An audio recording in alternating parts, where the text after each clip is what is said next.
پھر ایک اور چیز ہے، اور وہ چیز ہے جہاں وہ بحث کرتے ہیں کہ عین ثابتہ کیا چیز ہے۔ ایک ہے اللہ تعالیٰ کا علم، اور ایک ہے اللہ کا ارادہ، اور ایک ہے اللہ کی قدرت۔ یہ سب چیزیں ہم صرف زبان کا سہارا لے کے اس پہ بات کر سکتے ہیں، وگرنہ یہ چیزیں زمان اور مکان سے ماورا ہیں۔ اللہ تعالیٰ کی یہ جو صفت علم ہے نا، خدا کی باقی ساری صفات اس کے تحت۔ علم اور دوسری بڑی صفت جس کے تحت ساری صفات آ جاتی ہیں وہ مشیت ہے، اللہ کا چاہنا۔ اللہ تعالیٰ کا اپنا جو علم ہے وہ ایسا عین ہے۔ عین کس کو کہتے ہیں؟ عربی میں چشمے کو، عین کہتے ہیں سردار کو، عین کہتے ہیں پتھر کو، عین کہتے ہیں بڑی چیز کو۔ اللہ تعالیٰ کا اپنا علم جو ہے نا، جو کچھ اس کے علم میں ہے وہی چیز جب ظاہر ہوتی ہے تو وہ مخلوق ہے۔ علم ہے اور ارادے میں آ جاتا ہے، اس لیے عین ثابت وہ ہے جو اللہ کے علم میں ہے، اور عین خارج کہتے ہیں جو کچھ اس کے علم کے مطابق ہوتا ہے۔ یہ ایک ذرہ برابر ایک دوسرے کے خلاف نہیں ہوتے۔ جو عین ثابت میں ہے وہی عین خارج میں ہے۔ اس کے علم میں ہے کہ فلاں تاریخ کو فلاں گھر میں فلاں جگہ یہ بچہ ہوگا، اور اس کے رنگ بالوں کا رنگ یہ ہوگا، اور اتنے بال ہوں گے۔ جو کچھ اللہ کے علم میں ہے یہ عین ثابت ہے، طے شدہ بات ہے۔ جب وہ بچہ دنیا میں آئے گا تو بالکل وہی ہوگا جو کچھ اللہ کے علم میں۔ یہ عین خارج ہے، باہر کی دنیا میں وہ نظر آتا ہے۔ اللہ کا علم ارادے میں جاتا ہے، اور ارادہ اللہ کا علم، اور پھر اللہ کی مشیت ہے، اس کا چاہنا ہے۔ اللہ کی جتنی بھی صفات ہیں یہ سب کی سب خدا کے علم کے پاس جاتی ہیں۔ یہ صرف الفاظ اس کے علاوہ ملتے نہیں، زبان بڑی محدود چیز ہوتی ہے یہاں پہ پہنچ کے، وگرنہ یہ جتنا کچھ بھی ہے نا وہ سارے کا سارا عیان خارجہ میں ہوتا ہے، اور اللہ کی تخلیق کبھی بھی اس کے علم کے خلاف نہیں ہوتی۔ جو اس کے علم میں ہے وہی تخلیق میں آئے گا، ہو نہیں سکتا۔ اور یہاں پر ابن عربی نے ایسے کمال کی بات لکھی ہے، اب تک ہمارے علم میں نہیں ہے کہ کسی اور نے یہ بات لکھی ہو۔ اللہ تعالی کی یہ سمجھنا چاہیے، عقیدے کی بات ہے۔ تقدیر کا مرکز کیا ہے؟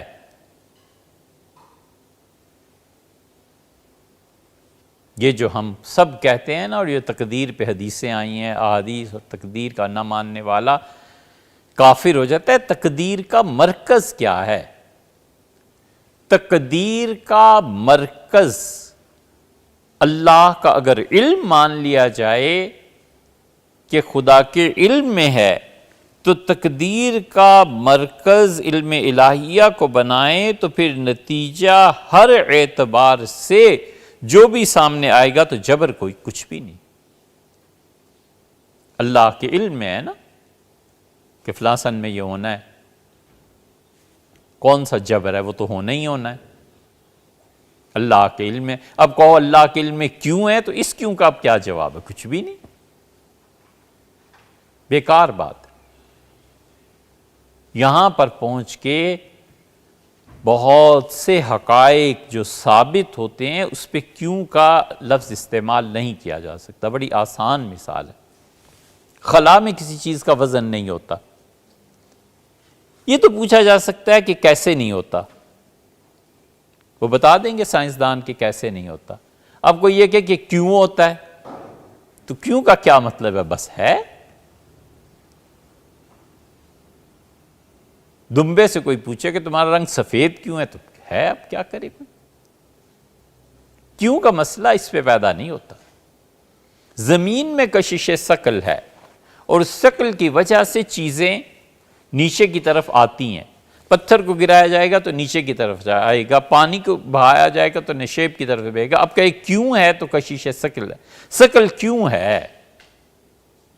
کچھ بھی نہیں۔ کیا جواب اللہ نے رکھا ہے؟ اللہ نے کیوں رکھا ہے؟ یہ تو پھر کیوں اعتراض کی صورت میں تو پھر ختم ہی نہ ہوتا۔ اس لیے تقدیر کا مرکز اگر اللہ کے علم کو مانا جائے تو جبر ثابت نہیں ہوتا، کچھ بھی نہیں، اللہ کے علم میں ہے۔ کیوں اللہ کے علم؟ اللہ ہے یار، اس کے علم میں نہ ہو تو وہ ناقص ہے، اور ناقص خدا نہیں ہوتا۔ اگر اللہ کے علم میں کوئی چیز نہ ہو تو معاذ اللہ، استغفر اللہ، اللہ جاہل ٹھہرے گا نا، اور اللہ جاہل نہیں ہے۔ کیوں ہے؟ خود اللہ ہی کیوں ہے؟ پھر چلو اس لائن پہ۔ اس لیے تقدیر کا مرکز اگر مان لیا جائے اللہ کے علم کو تو کوئی جبر نہیں ہے۔ اللہ کے علم میں تھا کہ فلاں آدمی نے نابینا ہونا ہے، وہ نابینا ہے۔ اللہ کے علم میں تھا کہ اس انسان کو سلطنت ملنی ہے۔ جو اللہ کا علم ہے وہی چیز تقدیر میں، خارج میں، عین خارجہ میں، عین ثابتہ سے نکل کے خارج میں ثابت ہو گئی، بس اللہ کا علم۔ اور اگر مان لیا جائے،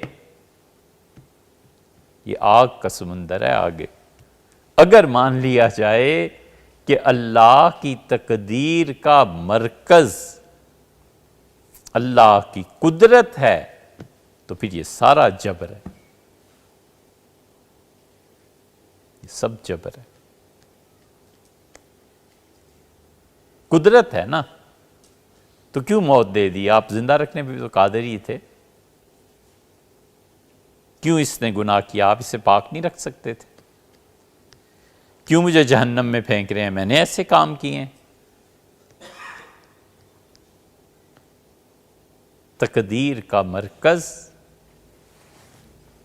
اگر اللہ کی قدرت کو مان لیا جائے تو یہ جبر ہے۔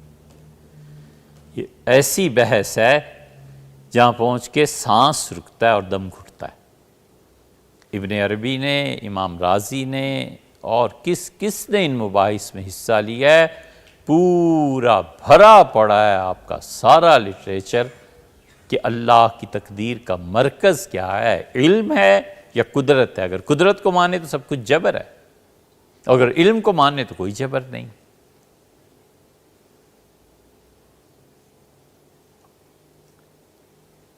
اس پہ غالباً ہمارے علم میں نہیں کہ کسی نے لکھا ہو، پہلی مرتبہ ابن عربی رحمۃ اللہ علیہ نے لکھا ہے۔ ابن عربی رحمۃ اللہ نے لکھا ہے کہ جب تم عین ثابتہ میں تھے، اچھا ایک بات بیچ میں اور آ گئی کہ عمومی طور پر آپ دیکھیں نا زندگی میں تو تقدیر کا مرکز اللہ کی قدرت ہی ٹھہرتی ہے، اور انسان اپنے آپ کو مجبور پاتا ہے۔ کئی چیزیں انسان اپنے آپ کو مجبور پاتا ہے، نہیں کر سکتا، اس کے خلاف نہیں جا سکتا۔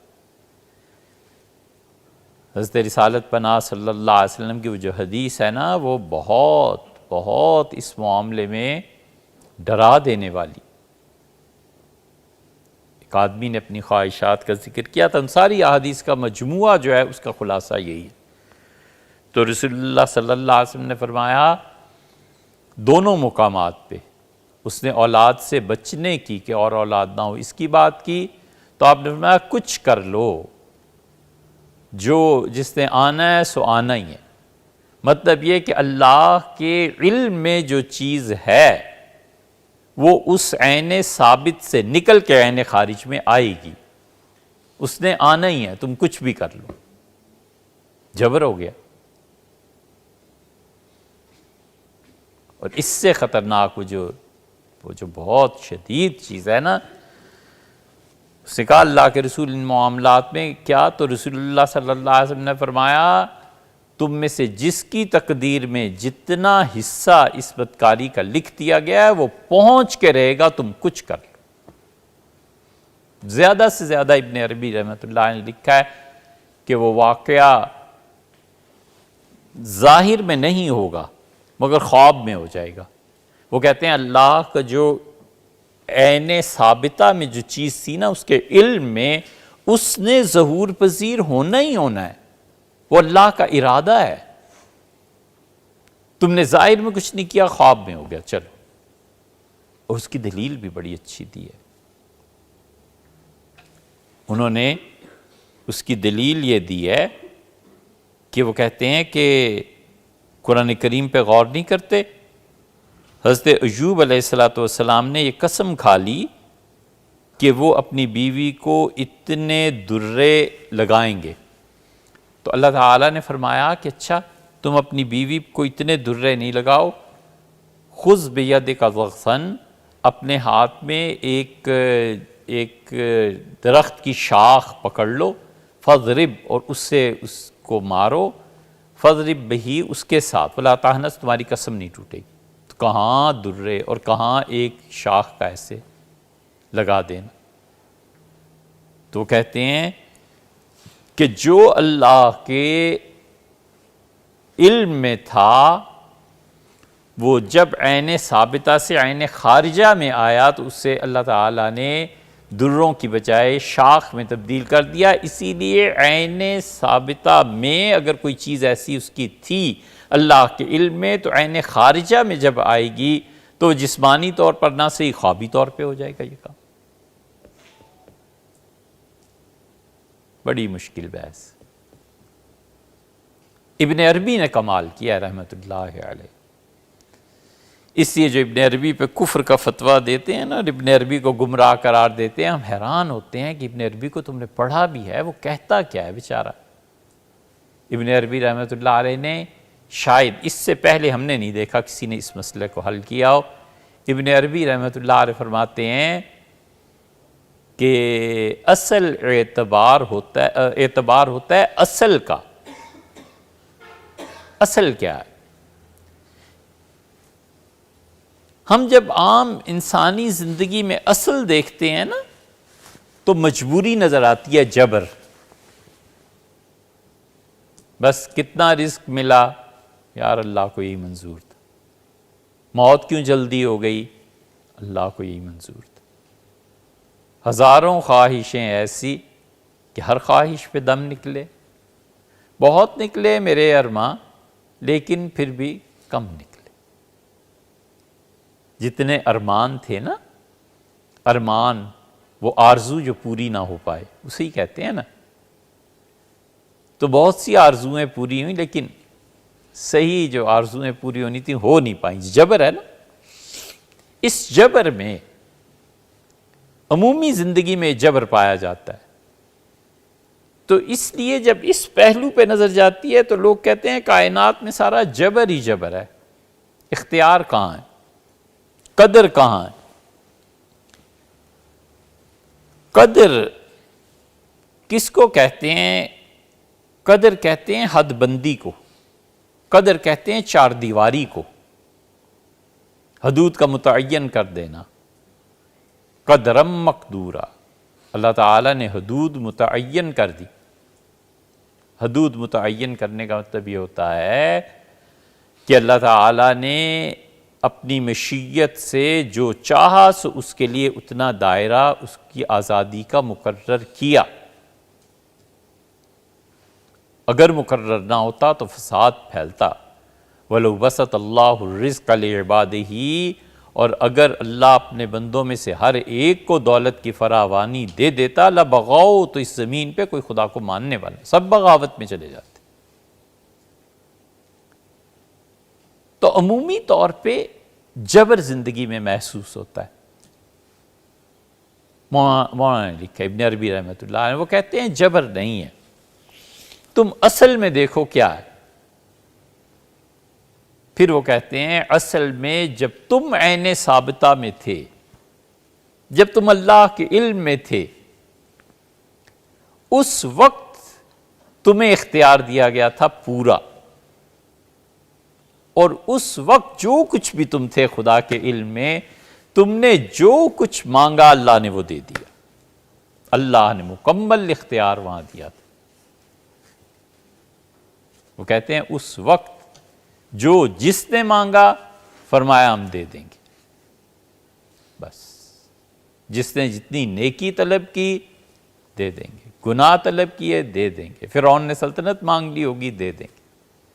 وہ کہتے ہیں اصل میں عین ثابتہ میں اختیار تھا، تو عین ثابتہ میں جو کچھ تم نے خدا کے علم میں ہونے کی صورت میں جو کچھ مانگا تھا، پھر اللہ نے اسی کو تمہیں اس جہان سے نکال کے اس جہان میں بھیج دیا، اور اس جہان میں آ کے تمہیں وہی کچھ مل رہا ہے جس کی تمنا تم کر کے آئے ہو، تو تم تو اصل میں اختیار کے ساتھ تھے، تمہیں کس نے کہا کہ تم مجبور ہو؟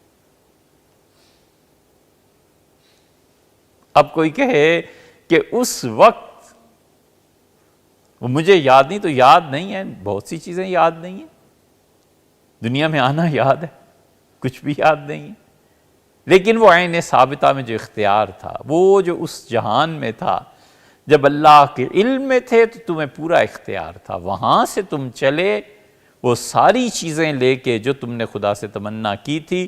اس زندگی میں ساری چیزیں اس اختیار کے تحت آتی ہیں، تو اصل میں اختیار کا اعتبار ہے جو اس وقت میں تھا، تمہارا اعتبار آج کی مجبوری کا نہیں ہے۔ مجبوری جو تم سمجھتے ہو یہ تو تمہارا اختیار تھا، جو تم نے مانگا تھا خدا نے دے دی۔ یہ ابن عربی رحمۃ اللہ کا موقف ہے۔ اس لیے وہ الفاظ جو استعمال کرتے ہیں نا، عین ثابتہ، عیان ثابتہ، وہ اللہ تعالیٰ کا علم ہے، اور اللہ کا علم بہت بڑی چیز ہے، بہت بڑی چیز ہے۔ خدا کی ساری صفات میں بڑی نمایاں صفت اللہ کا علم ہے، اور اللہ کی مشیت ہے، اللہ کا چاہنا ہے۔